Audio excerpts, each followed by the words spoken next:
नमस्कार, good morning, सत श्री अकाल, जय श्री राम, जय श्री कृष्णा, राधे राधे सभी साथियों को। मैं हूं आपका दोस्त, आपका साथी आनंद शर्मा। आज फिर एक नई वीडियो के साथ आपके सामने प्रस्तुत हुआ हूं। जैसा कि कल हमने बताया था, पिछली वीडियो में हमने बताया था या पिछली वीडियो में हमने बात की थी क्लास 11 चैप्टर 1 सजीवों जगत की विविधता के बारे में, जिसमें हमने बताया था सजीव क्या होते हैं, जीवन क्या है और सजीवों के लक्षण कौन कौन से होते हैं। ये सारी चीजें हमने बताई थी। उसी के आगे जो नेक्स्ट टॉपिक हमारा रहता है वो है सजीव और निर्जीव में अंतर। सजीव और निर्जीव में हम किस प्रकार से अंतर जो है कर सकते हैं, डिफरेंस कर सकते हैं। ठीक है, तो उसमें कुछ लक्षण है प्रस्तुत किए हुए हैं, बताए हुए हैं। ये लक्षण है हमारे। तो पहला लक्षण है वैयक्तिकता, जो सजीवों में उपस्थित होती है और निर्जीवों में अनुपस्थित होती है। वैयक्तिकता, वैयक्तिकता का मतलब होता है कि एक ऐसा विशेष लक्षण जो सजीव को निर्जीवों से अलग करता हो या निर्जीवों को सजीव से अलग करता हो, वो वैयक्तिकता कहलाता है। तो सजीवों में उपस्थित और निर्जीव में अनुपस्थित होता है। दूसरा पॉइंट है हमारा रासायनिक संगठन। रासायनिक संगठन मतलब होता है कि जितने भी सजीव हैं उन सभी सजीवों में विभिन्न प्रकार के तत्वों, कार्बनिक और अकार्बनिक पदार्थों के का जो रासायनिक संगठन होता है वो डिफरेंस रहता है। सजीवों में एक निश्चित अनुपात में सारे पाए जाते हैं, जबकि निर्जीव में ये अनुपस्थित होते हैं, कोई भी निश्चित इनका अनुपात नहीं होता है। ठीक है। तीसरा है जीव द्रव्य, जिसे हेगले ने जो है सजीव जगत का आधार बताया था, यानी कि सजीवों का भौतिक आधार बताया था कि अगर जीव द्रव्य नहीं है तो कोई भी वस्तु सजीव नहीं है, अर्थात जो भी सजीव होगा उसमें जीव द्रव्य पाया जाएगा। ठीक है, तो सजीवों में जीव द्रव्य उपस्थित होता है, निर्जीवों में अनुपस्थित होता है। कोशिकीय संगठन अगला है, कोशिकीय संगठन अर्थात जितने भी सजीव हैं, चाहे वो एक कोशिकीय हो चाहे वो बहुकोशिकीय हो, सभी का शरीर जो है वो काट बना होगा, कोशिकीय संगठन से बना होता है। ठीक है, तो कोशिकीय संगठन सजीवों में उपस्थित होता है, निर्जीवों में अनुपस्थित होता है। उपापचय, उपापचय हमने कल बताया था, एक फोटोसिंथेसिस के बारे में बताया था। ठीक है, प्रकाश संश्लेषी क्रिया द्वारा जो पौधे करते हैं, भोजन अपना बनाकर तैयार करते हैं। दूसरा है जो उपचय बताया था, जो मनुष्यों में या जंतुओं में होता है, जो कार्बोहाइड्रेट से या पौधों से प्राप्त भोजन को अपघटित कर अपना ऊर्जा का निर्माण करते हैं। यानी कि आपके अपना कार्य करने के लिए, अपना चलन के लिए या अन्य गतिविधियों के लिए जो ऊर्जा यहाँ से प्राप्त करने की जो क्रिया होती है वो क्या कहलाती है? उपापचय कहलाती है। ठीक है। पोषण, तो जितने भी सजीव हैं उन सभी के लिए पोषण आवश्यक हो जाता है, निर्जीव के लिए पोषण आवश्यक नहीं है। सजीव के लिए पोषण आवश्यक है, फिर वो चाहे स्वपोषी हो जाए या परपोषी होते हैं। दो प्रकार के होते हैं। पेड़ पौधे स्वपोषी हो जाते हैं और हम लोग जैसे हैं मनुष्य है क्या कहते हैं? परपोषी है। ठीक है, कुछ मित्रोपजीवी भी पाए जाते हैं। वृद्धि, सजीव है तो उसमें वृद्धि पाई जाएगी, सभी सजीवों में वृद्धि होती है। ठीक है, लेकिन कैसी? आंतरिक वृद्धि होती है। आंतरिक मतलब शरीर के अंदर से वृद्धि होती है। हमने कल बताया था कि सजीव जितने होते हैं पहले छोटे से होते हैं, जैसे मानव है, बच्चे का जन्म होता है छोटा सा होता है, लेकिन धीरे धीरे बढ़ता चला जाता है, वृद्धि हो जाती है। ठीक है, और कभी कभी उपस्थित, निर्जीवों में कभी कभी उपस्थित तो होती है, कभी कभी।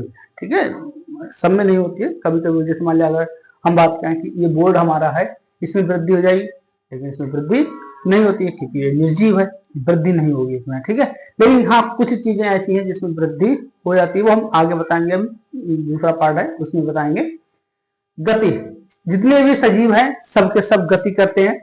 ठीक है, स्वयं गति होती है इनमें, यानी कि अपने आप चलने में सक्षम होते हैं। निर्जीव में अनुपस्थित होती है, स्वयं गति नहीं कर सकते हैं, किसी का सहारा चाहिए होता है, फोर्स चाहिए होता है, तभी ये गति करते हैं।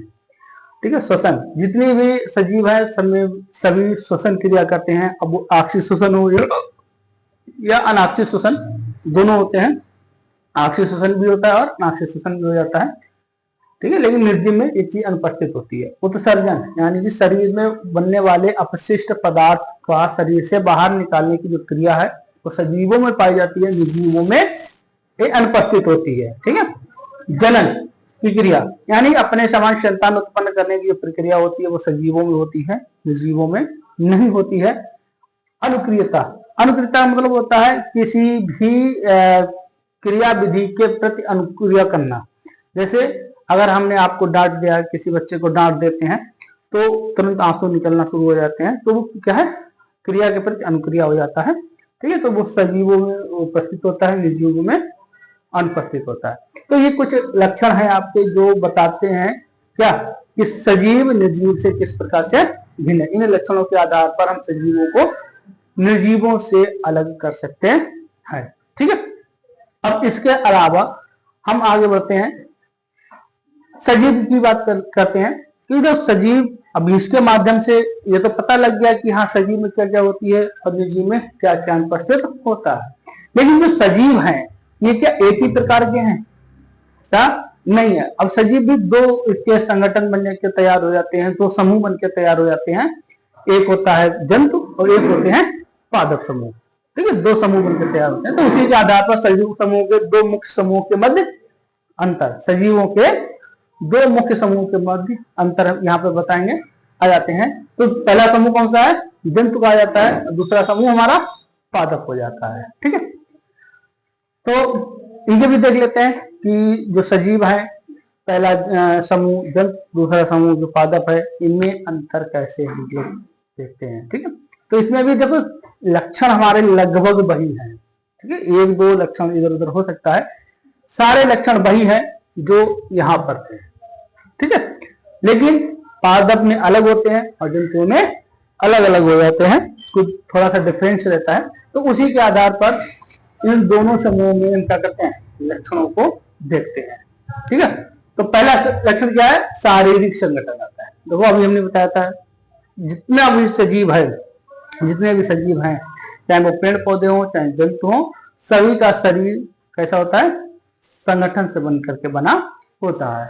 ठीक है, तो जंतुओं का शरीर जो होता है, जो शारीरिक संगठन का कैसा होता है? जटिल होता है।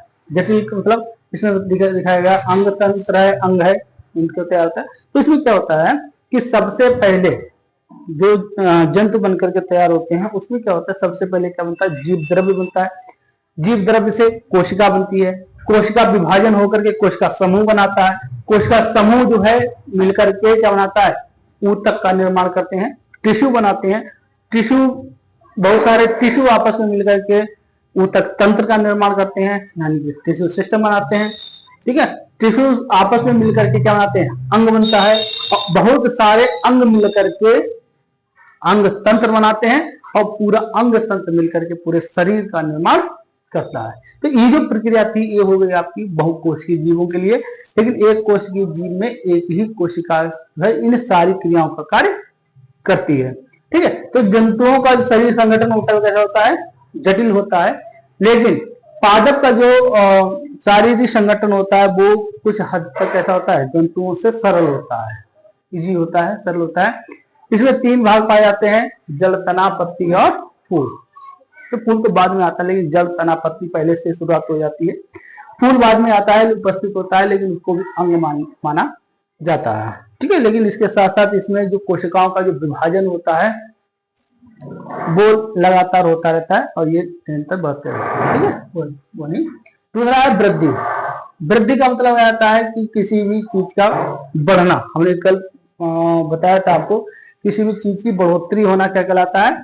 वृद्धि कहलाता है। तो वृद्धि जंतुओं में निश्चित होती है। हमने कल आपको बताया था कि जैसे मानव है, मानव का बच्चा जो है बढ़ता जाता है, लेकिन 18 वर्ष के बाद उसकी लंबाई बढ़ना बंद हो जाती है। ठीक है, तो एक निश्चित समय तक उसकी लंबाई बढ़ती है, वृद्धि होती है, उसके बाद उसकी वृद्धि रुक जाती है, फिर विकास होना शुरू हो जाता है, डेवलपमेंट होना शुरू हो जाता है। ठीक है, और फिर मृत्यु हो जाती है। वृद्धि रुक जाएगी, 5, 5.5, 6 फीट तक हो जाओगे, फिर उसके बाद है जब तक मृत्यु होगी तब तक आपकी लंबाई बह रहेगी। लेकिन पौधों में ऐसा नहीं होता है, पेड़ पौधों में ऐसा नहीं होता है। ये जब से जन्म लेते हैं और जब तक इनकी मृत्यु होती है तब तक ये लगातार बढ़ते रहते हैं। ठीक है, यानी मृत्यु के कुछ समय पूर्व तक इनकी वृद्धि होती रहती है। जब मृत्यु होती है तभी इनकी वृद्धि रुकती है, वरना नहीं रुकती है। ठीक है, तो आता है कोशिका भित्ति। कोशिका भित्ति में जो जंतु कोशिकाएं होती हैं उसमें कोशिका भित्ति कैसी होती है? अनुपस्थित होती है। जब ये कोशिका वाला चैप्टर पढ़ाएंगे तो उसमें बताएंगे किस प्रकार से इसमें डिफरेंस रहता है, ठीक है। लेकिन एक जंतु ऐसा भी है जो इसका अपवाद है, इग्लिना। इग्लिना एक ऐसा जंतु है जो कई प्रकार से अपवादित हो जाता है, कई प्रकार से अपवादित में आ जाता है, वो आगे बताएंगे। इग्लिना की कोशिका में पेलिकल नामक एक कोशिका भित्ति पाई जाती है, चारों तरफ उसके पेलिकल नामक भित्ति पाई जाती है, उपस्थित होती है, ठीक है। पेड़ पौधों में जो कोशिका भित्ति होती है वो काय बनी होती है, सेलुलोज नामक पदार्थ की बनी होती है, यानी कि इसमें कोशिका भित्ति जो होती है वो उपस्थित होती है, ठीक है। पर्णहरित, इसे इंग्लिश में बोलते हैं क्लोरोफिल, ठीक है, क्लोरोफिल होती है। तो क्या होता है, जंतुओं में अनुपस्थित होता है। लेकिन यहाँ पर एक फिर वही पॉइंट आ जाता है, इग्लिना एक ऐसा जंतु है जिसमें क्लोरोफिल भी पाया जाता है, क्योंकि इग्लिना वो जंतु है जो जंतु और पादप के बीच की कड़ी कहा जाता है, क्योंकि इसमें कुछ लक्षण जंतुओं के भी होते हैं, कुछ लक्षण पादप के भी होते हैं। जैसे क्लोरोफिल का उपस्थित होना क्या है, ये इसका अपवाद है, ठीक है। इसमें जो है क्लोरोफिल भी पाया जाता है इग्लिना में। ये रात में जंतुओं की तरह भोजन ग्रहण करता है और दिन में अगर भोजन नहीं मिलता है तो ये प्रकाश संश्लेषण क्रिया करके अपना भोजन स्वयं बना के तैयार कर लेता है, ठीक है, एक वाद है। दूसरा, इसमें पत्ती में पर्णहरित पाया जाता है, पत्तियों में पर्णहरित पाया जाता है, यानी क्लोरोफिल उपस्थित होता है, ठीक है। लेकिन यहाँ पर भी एक अपवाद है, कौन है, वो है हमारे कवक, ठीक है, फंजाई। ये इनमें क्लोरोफिल नहीं पाया जाता है। ये कैसे होते हैं, मृतोपजीवी होते हैं, यानी मृत पदार्थों से अपना भोजन प्राप्त करते हैं, इनमें क्लोरोफिल नहीं पाया जाता है, ठीक है। तो ये इसका अपवाद हो गया आपका। फिर है प्रकाश संश्लेषण क्रिया। प्रकाश संश्लेषण क्रिया जंतुओं में अनुपस्थित और पादपों में उपस्थित होता है, ठीक है। जंतु जो है परपोषी होते हैं, वो दूसरों पर निर्भर रहते हैं, भोजन अपना दूसरों बनाते हैं। लेकिन पादप जो होते हैं वो प्रकाश संश्लेषण क्रिया कर अपना भोजन स्वयं निर्माण करते हैं। लेकिन यहाँ पर फिर वही अपवाद है, ठीक है। इग्लिना जो है वो प्रकाश संश्लेषण क्रिया कर सकता है, ठीक है। तीसरा है, अगला है पोषण।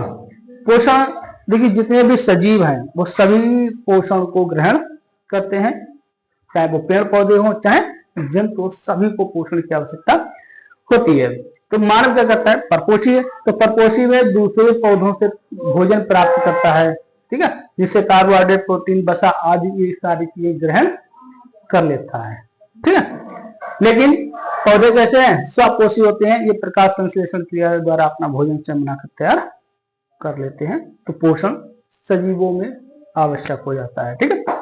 फिर एक गति भी होता है, चलना। देखो जंतुओं में जो गति होती है वो स्वयं होती है, स्वयं अपने आप गति कर सकते हैं।